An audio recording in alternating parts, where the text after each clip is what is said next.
Hello, so today we're discussing modesty.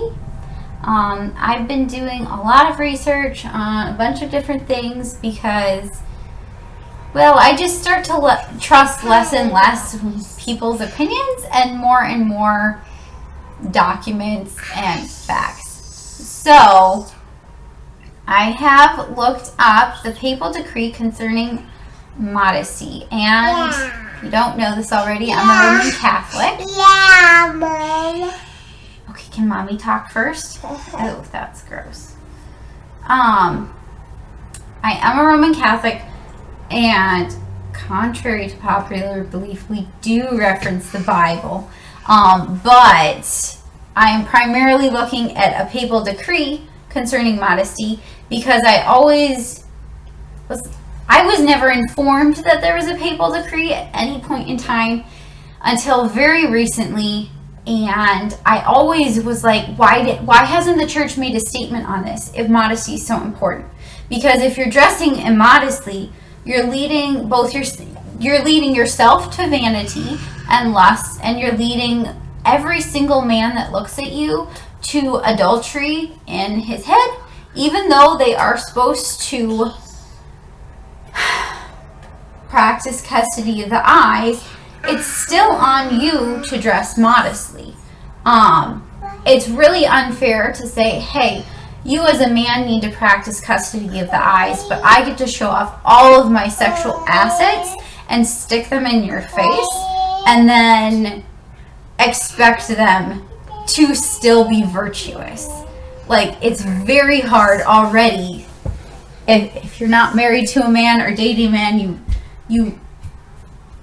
Bye. Bye.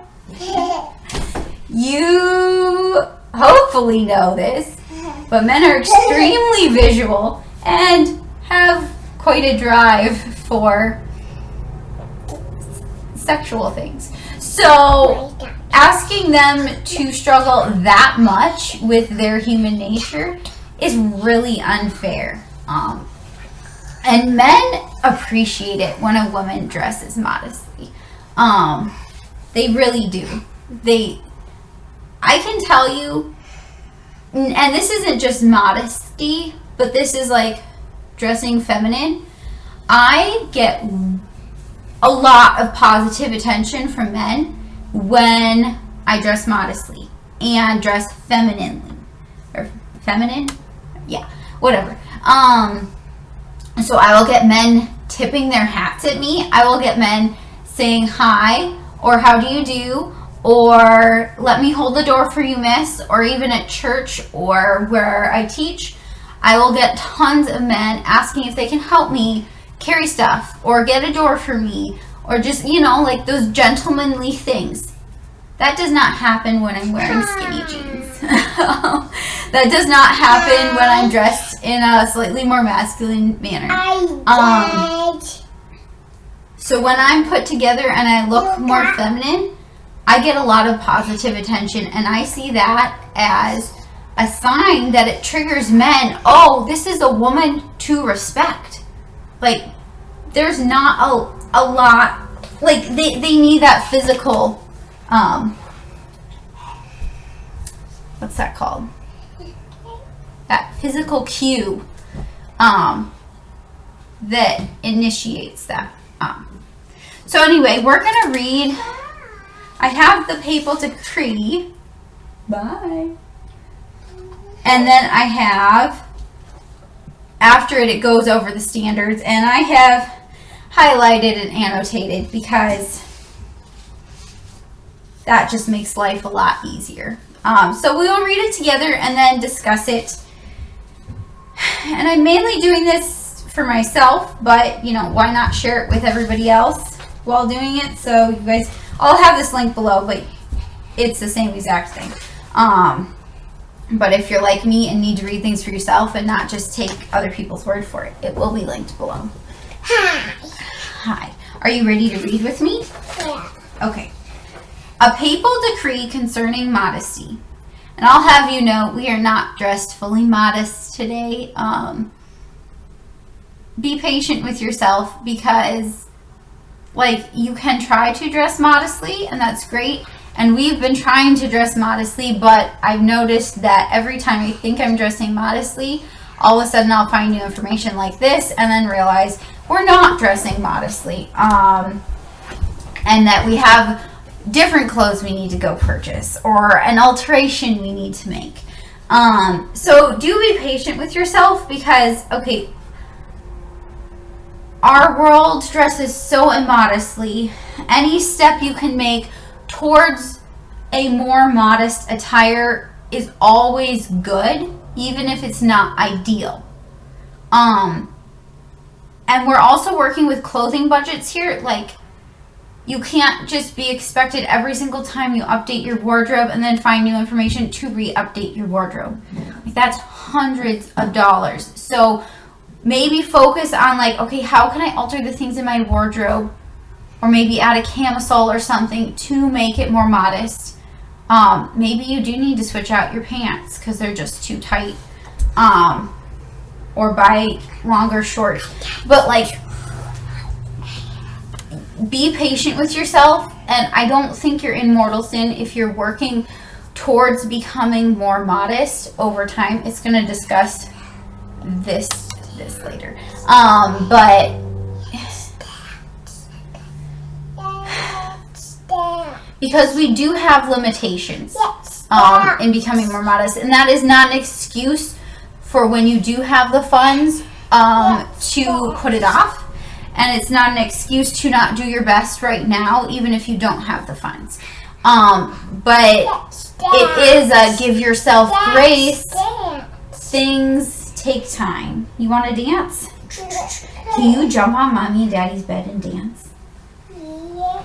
Okay. I'm going to read this now, okay? No, Dad. You're going to jump? No, Okay. you Dad. I'm not going to jump till we're done. I have to read this. It's just 2 pages, okay? A papal decree concerning modesty. His Holiness Pope Pius XI, January 12, 1930. By virtue of his supreme apostolate, whereby the universal church is founded by divine institution, our most holy lordship, Pope Pius the 11th, never tires of reiterating the words of St. Paul, to wit, quote, "Women also in decent apparel, adorning themselves with modesty and sobriety, ... but as it becometh woman professing godliness with good works," end quote. That's in 1 Timothy 2, 9 through 10. Frequently, when the occasion has presented itself, the self-same Holy Pontiff has reproved and bitterly condemned immodesty of dress, pervasively introduced into use these days among Catholic women and girls, a thing which not only gravely offends feminine beauty and ornament, but leads most lamentably to the temporal and, worse still, the eternal ruin of these same women and onto the ruin of others still. So he's saying this is a grave error. What a grave error is a mortal sin. It's not a venial sin. Venial sins aren't grave errors. Mortal sins are grave errors. And it leads to them being condemned to hell. That's what he's saying towards the end of this. Eternal ruin and ruin of others. You're peeing? Alright, we're back. Sorry for the interruption. Hi guys. Okay, it is no wonder then that the bishops and other ordinaries as benefits... Okay. Yeah, but you need to wait to talk till I'm done, okay? No, hi. Okay, say hi guys real quick. Hi guys. Hi guys. Okay, now we're going to keep reading. It is no wonder then that the bishops and ordinaries as benefits the ministers of Christ and each in his representative diocese have opposed by all means and with unanimous voice such misguided license and brazen impudence, and tolerating the while with calm fortitude an account of this frequent derision and abuse brought against them by souls of ill will. All right, So let the sacred concilium of the clergy and of the people pursue the same sort of vigilance and action regarding the propagation of discipline as the holy bishops, with deserved approbation and praise, and let it earnestly exhort these same men that they implement the counsels and the undertakings begun in due season, and urge them on generously and to the best of their ability until the pestiferous sickness be completely rooted out of amongst the honest affairs of men. So he's pretty much saying that men are seriously struggling because of what these women are doing. And it's causing issues for them. That this aim might be brought the more easily and securely to effect this sacred congregation by the mandate of our most holy Lord, decrees what follows to be enacted. So he's basically requiring all these people that are about to be listed to enforce this. So pretty much he goes over priests, parents, and then other people in authority positions. So first is priests. May parish priests especially, and preachers, when the occasion presents itself, and according to the words of St. Paul, demand, reprove, and beseech and rebuke women to wear clothes that redolent of modesty and such other things as are the ornament and vanguard of virtue. And may they warn parents not to permit their children to wear unseemly dress.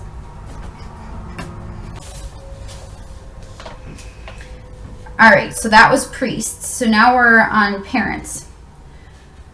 Parents, being ever mindful of the most awesome obligation which binds them of caring firstly and foremostly for the moral and religious education of their children, are to apply particular diligence that their daughters be firmly grounded in Christian doctrine, and that those same daughters are zealously foster in their souls, by words and example, the love of virtues of modesty and chastity. May parents also, in imitation of the Holy Family, busy themselves about so ordering and governing their family that each and every individual within the family home has a cause and incentive to love and guard modesty. Okay, and then we're going to go on. It's going to talk about sports activities because that's really important.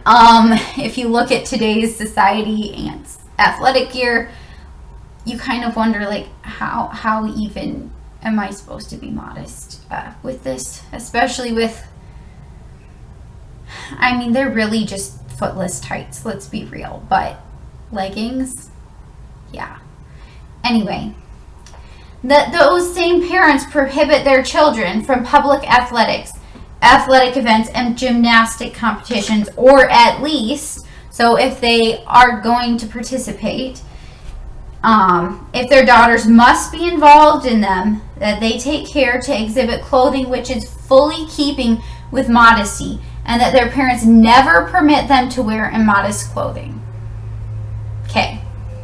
We'll discuss what modest clothing is in a bit, but it's quite clear, even if you're doing sports, that's swimming, running, hiking, biking, any of that, which, I mean, it is healthy to be athletic and do sports, but it needs to be done modestly and not in a way that's going to entice lust of men. Okay?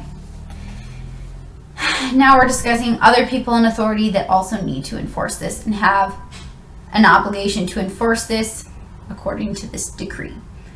All right. May the governess of colleges and instructresses of schools strive so to imbue the souls of young women with the love of modesty that these same young women are led efficaciously to modesty of dress.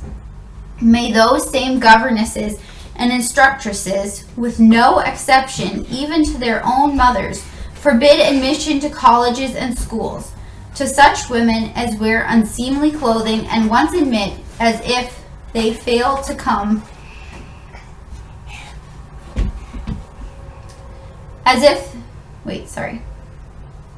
To such women as wear unseemly clothing and once admitted instructresses, with no exception, even to their own mothers, forbid admission to colleges and schools. To such women as wear unseemly clothing and once admitted, if they fail to come to their senses, that they dismiss them. Let not religious, according to the letters given by the Sacred Congregation concerning religious on August 13th, 1928, admit young women into their colleges, schools, oratories, or gymnasia who do not observe a Christian manner of dress, or if they have already been admitted, that they not tolerate those who do not observe a Christian manner of dress. May they moreover take special pains in the education of their female students, so that the love of Christian modesty and holy reserve take deep root in their hearts. May pious association of women be established and foster organizations which, by their counsel, example, and deed, set before them the goal of checking the abuse of dress, which is not consistent with the dictates of Christian modesty, as well as the goal of promoting purity of morals and modesty of dress. Into the pious association of women let not those women be admitted who put on immodest clothing, and once admitted, if afterwards they commit a sin in this regard and come not to their senses when admonished, may be expelled as well. Alright, now this section is very crucial to understanding how important modesty of dress is. So this is number 9. He has a list of 1 through 12, and this is 9. Women and girls who wear immodest clothes are to be prohibited from Holy Communion. You are only prohibited from Holy Communion if you've committed a mortal sin or excommunicated yourself, which involves committing a mortal sin. So it's that important. It's considered to be on that level. Okay? Women and girls who wear immodest clothes are to be prohibited from Holy Communion and from the office of sponsor in the sacraments of baptism and confirmation, and in certain cases they are prohibited from entry into the church. So they're not even allowed to walk through the doors of the church. When feasts occur throughout the year, which supply a particular opportunity to inculcate Christian modesty, and especially feasts of the Blessed Virgin Mary, may parish priests and priests of pious association and heads of Catholic societies not fail, by means of a sermon for that occasion, to recall and encourage women to a Christian manner of dress. Every year on the feast of the Immaculate Conception of the Blessed Virgin Mary, let special prayers in all the cathedrals and parish churches be made, and where possible, may timely exhortation be given to the people in the church. May diocesan council, discussed in a declaration of the Holy Office of March 22nd, 1918, in a spirit of vigilance, and at least once a year openly deal with finding ever more suitable means and methods of effectively giving counsel on feminine modesty. To which point may salutary action effectively and safely lead. May bishops and other local ordinaries keep this sacred congregation informed every 3rd year, together with a report on religious institution given of our own accord. To which point may salutary action effectively and safely lead. May bishops and other local ordinaries keep this sacred congregation informed every 3rd year, together with a report on religious institution given of our own accord in letters in the Catholic world on June 29, 1923, even concerning the condition of things and the state surrounding feminine manner of dress, and concerning works carried out in ordinance with the rule of this instruction. Alright, so that is the decree, and then alongside it is the Mary Lake Standards for Modesty and Dress. So I'm about to read these. I confess I have not followed all of these, not even remotely. So yes, I feel like I'm like 3/4 of the way to here. So I definitely dress more modest than like our culture that we live in, or even the average woman, but I'm definitely not to the standards they're saying here. And you can say like, oh yeah, but that was just the culture of the time. This was 1930. Like, okay, wasn't the sexual revolution like the 50s and 60s? So 1930s, like between 20 to 30 years before that. So they were already struggling with modern immodesty. Because like if you look at look at what hippies wore, I mean, let's be real. That's like the generation where they were starting to grow up and be raised in. So I mean that it's not this. It wasn't like published, I don't know, in the Renaissance. This wasn't published even after, like shortly thereafter. This wasn't like when women only wore dresses. Like they even discuss like shorts in here. So it has to be relatively modern for a woman to be wearing shorts. And they do allow for women to wear pants and shorts. So yes, it is definitely more of our time and speaking to our time specifically. Okay, decent, which is cut deeper than 2 fingers breadth under the pit of the throat. So that's like here, which this may or may not be considered modest. Which does not cover the arms at least to the elbows, so here, and scarcely reaches a bit beyond the knees. Furthermore, dresses of transparent materials are improper. So if you can see the body under the dress, you're not fully clothed. That's a quote from the Cardinal Vicar of Pope Pius XI. All right, number 1. There are 8 guidelines here. Marian-like modesty without compromise, like Mary, Christ's mother. Number 2, Mary-like dresses have sleeves extending at least to the elbows and skirts reaching below the knees. It says, nota bene, because of impossible market conditions, quarter-length sleeves are temporarily tolerated with ecclesiastical approval until Christian womanhood again turns to Mary as the model of modesty in dress. Okay, what is a quarter-length sleeve? This is a 3/4 length sleeve, so it goes beyond the elbow. A quarter-length sleeve would be like here. So just like divide your arm into quarters. Okay, they always say 3/4 when they say here. Maybe this is 3/4 and this is a half sleeve. I don't know. Okay, divide your arm into quarters. It's like here. That's a quarter-length sleeve. So a t-shirt. So that is allowed for now until you can find proper attire, pretty much. Mary-like dress requires full coverage of the bodice. So that's your right here. Chest, shoulders, and back, except for a cutout about the neck, obviously, not exceeding 2 inches below the neckline in front and in back. So it cannot come any lower in back than it comes in front. So like those backless dresses, don't do that. And corresponding 2 inches on both shoulders. Okay, I'm a little bit confused about the shoulders. If we're following the clavicle line, that's here. So are boat necks okay? In my brain, boat necks aren't immodest, but this is slightly unclear to me because, I mean, 2 inches this way, I mean, you are just barely like getting around the neck. So I feel like you should be able to comfortably breathe. Let's see.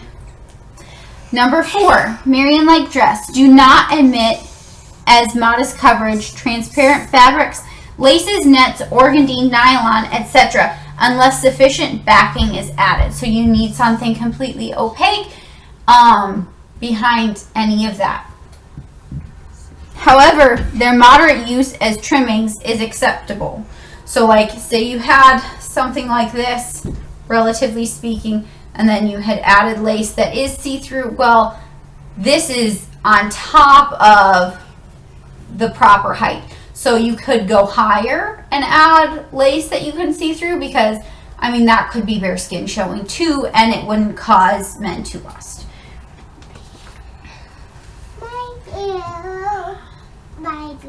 Marian-like dresses do not admit the use of improper or flesh-colored fabrics. I don't understand the improper part.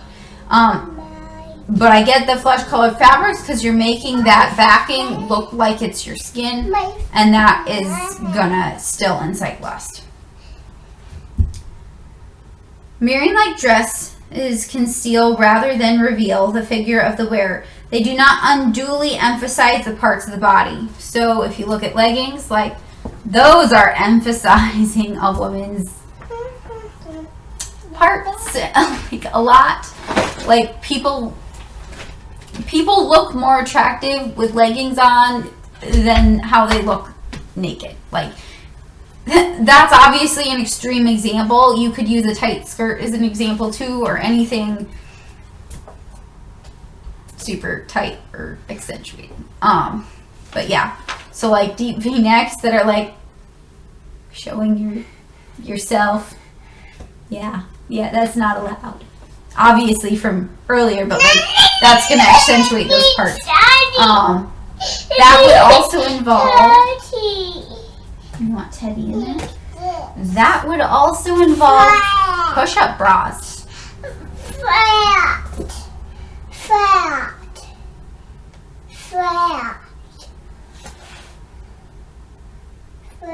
You want him to lay flat? He can't lay flat. He kind of.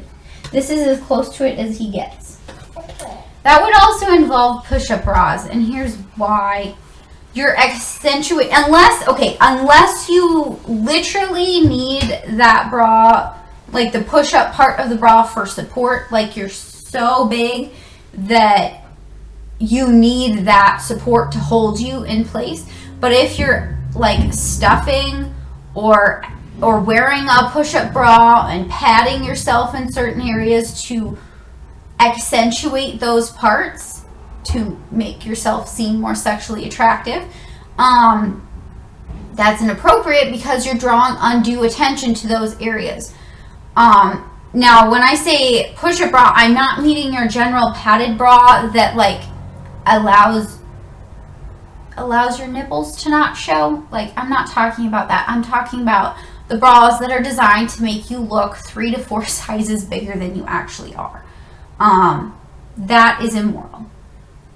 That's like what they're talking about under here. Like tight clothes that make you seem more than you are, clothes that reveal what you are, that sort of thing. Marian-like dresses provide full coverage even after the jacket and cape and the stole are removed. So if you're wearing a sleeveless dress and you throw a jacket on top, okay, that works like for now until you can get better clothes. But you shouldn't be removing that jacket. It doesn't count as a piece of removable clothing if you're wearing a sleeveless dress. If you're wearing like something like this and you have a jacket, that is considered appropriate. Now, I say be patient with yourself because we can't all afford to just all of a sudden go buy a whole new wardrobe because we just discovered this is what's morally acceptable. But like I was saying earlier, camisoles help, scarves, jackets, they do help you achieve that appearance until you can afford to buy something better. But you aren't supposed to say, oh, well, I'm just not going to do that. I'll just always throw a coat on, because you can remove that, and you will remove it when you get hot. You will. And that's the whole point of this is, anything that's an outer layer of clothing, once it's removed, you still need to be dressed modestly. Okay. Number 8. This is the final one. Slacks or jeans are not to be worn in church, so you must wear a dress or skirt in church.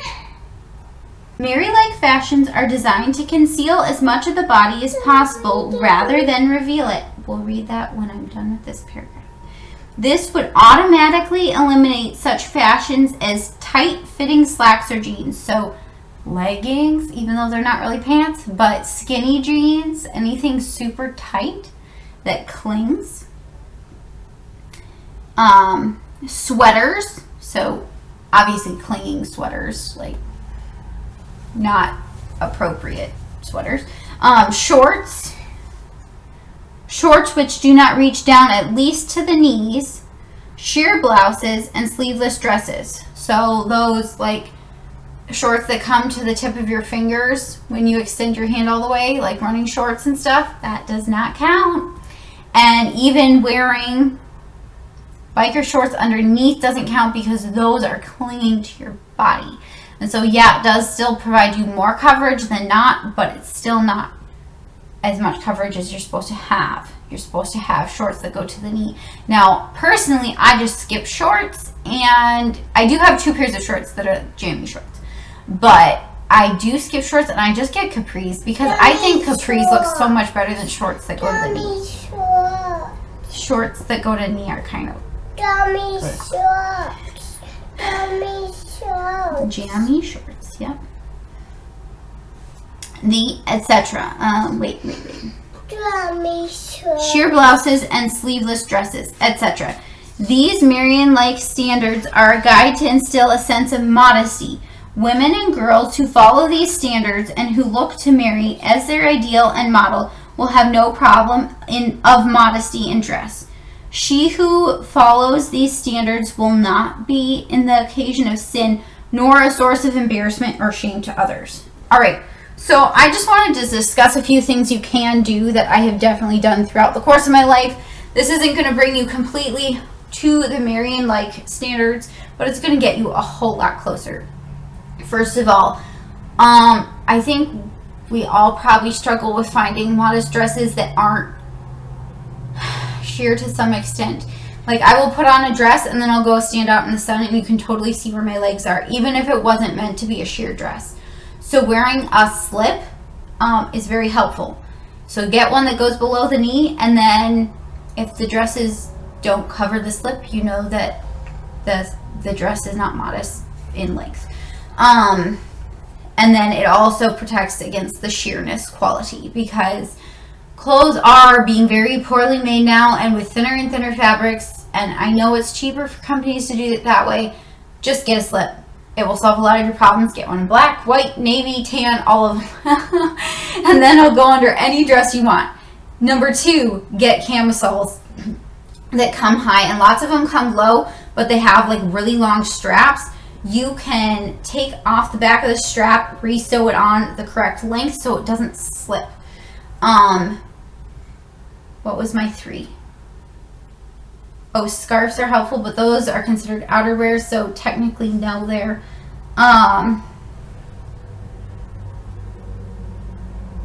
Yes. Oh, right. Okay, places that I go to find modest clothes, everywhere. You can find stuff, and it's more about the style of dress or the style of pants than anything. So look for more tailored pants as opposed to ones with elastic in it that will pull tight. So you could find, like, maybe go to Levi's like online, their actual store. You should be able to find 100% cotton or close to it. Jeans, buy them in a size like up from what your measurements say. Go in and get them tailored properly. Obviously that's a little more expensive, but that is something you could do once you have the finances. eShakti is a great online store. I've looked at a lot of their dresses. Some of them you can't really make modest, but lots of them you can. They have length options, they have sleeve options, they have neckline options. I think if you go for like, I think this is called a crew neck, and I think if you go for a boat neck, that's probably also considered modest. Those are also two very classy looks.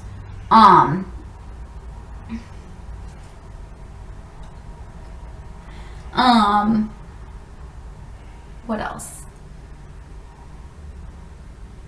There might be some other brands out there that do that. And then a lot of times I just look at savers, and you can even buy clothes that are too big and get them altered a lot of the time in order to have modest clothes. So yeah, that's that. I think that pretty much covers it. I encourage you to be patient with yourselves and be patient with other women.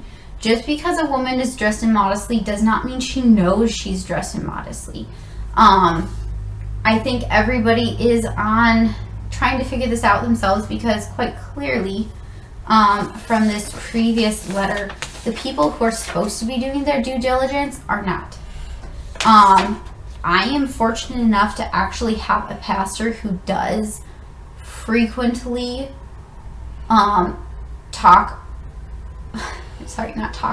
give homilies on this topic.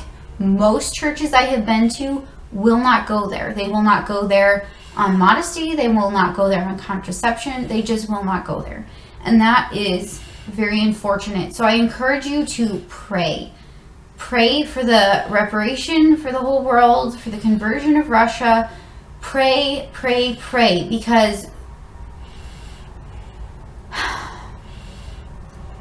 we can't expect change without prayer, and just being judgmental does not change the state of our world. As a matter of fact, it just makes it worse, because it gets you caught in your head about what somebody else is wearing, and that's actually like you gossiping with yourself, which is still a sin, because our sins are both they exist in the world and they can exist in our head. Like, you can sin in your head without committing an action or gossiping with another person, and it's not for us to judge their soul. Like, it's not. Yes, you can judge their works, and you can say the way they are dressing is immodest, but you cannot judge their heart or them whether they're trying to be immodest or not. They might not have the knowledge. They might never have been told, or they might have never read these documents. Like, so you could say, hey, especially if they like bring up struggling with modesty and trying to figure out, I don't even know what modesty is, and like there's nothing clear, like bring up the documents.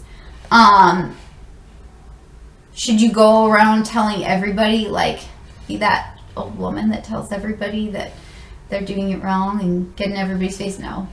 Just pray for them. Just pray for them. Getting in people's face doesn't change their mind. It's only when the advice is asked for that it really changes their mind. But prayer will always like give them the grace they need, and you need to approach it more gently. And I've definitely struggled with that myself, even though clearly I'm not even living up to the standards. But I have definitely judged people and struggled with that myself, because I have always tried to dress more modestly, and when I see somebody dressing less modestly than myself, I think, oh, they're slutting around, which is not a virtuous thought to have, because you don't know where they're coming from and the information they have. And I've totally just been repeating myself and going in a cycle. But it's true. So, yeah. All right. I've also been researching head coverings and whether we should head cover and when. I do head cover in church, but from what I can tell from the documents, it looks like we should be head covering more often. I don't know, but I'm going to keep researching it, because I mean, how are you supposed to follow the rules if you don't know what the rules are? So yeah, but I'll probably do a video on that once I'm done. I'm working on translating the documents, actually, because they aren't in English. So I have to translate them from Latin, and I don't I can't find any actual translations. Like, I can find some other lay people's translations, but I really don't necessarily trust their translations because everybody has a completely different opinion on this, and you can pretty much spin your own opinion into it, and how much of what they're saying is their opinion and saying, oh, I got it from this text, and how much of what they're saying is actually from the text. So that is why I'm translating it myself. Yeah, but I'll probably do a video on that later because it is another topic that I've always questioned and wondered and, yes, pondered. So if you're interested in that, leave me a comment below. Give this video a like, thumbs up, please subscribe. I would love to see you again. Yeah, I hope this helped. All right, have a blessed day. Bye.